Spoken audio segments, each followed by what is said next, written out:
My name is Merrill, CEO of Market Research and a 35 plus year veteran of the research and insights community and the host of our podcast, On the Mark. Welcome to another Merrillism segment. Today's segment is, it's all about the numbers. I must admit, I really like today's Merrillism. As many of you aware, I'm pretty outgoing and have been in sales/new business development for a very, very long time. So long that back in the day, it was actually called sales and not something else. I started to do sales early on in my career and truly understand it was a numbers game. The more calls, the more proposals, a few no's, and then eventually a yes.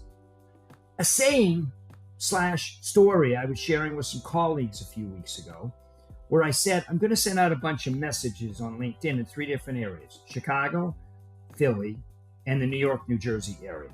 Interesting, side note, the most and quickest responses came from the Windy City. And if you're in sales now or will be in sales, this is an important lesson to understand. The numbers matter. Whether it's calls or emails or meetings or proposals, it doesn't matter. The numbers do matter. And because of that, you should keep track of all these activities and try to understand the metrics and numbers. These metrics will be specific to you and the product and service you sell and represent. How much experience you have comes into play. How mature the product and service is comes into play. But let's get past that for a second and just talk about the numbers, because that's what it's about, all about the numbers.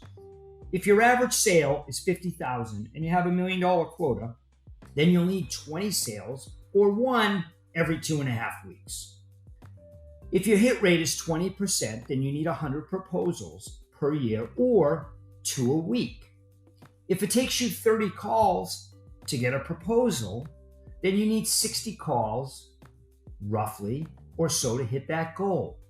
And I know, since most of the listeners are overachievers, they'll do more and truly crush their goals. But again, it's all about the numbers. Thanks for listening to today's podcast and Merrillism. It's all about the numbers. I look forward to hearing from you and your thought. What are your numbers in 2023? Are you keeping track of them?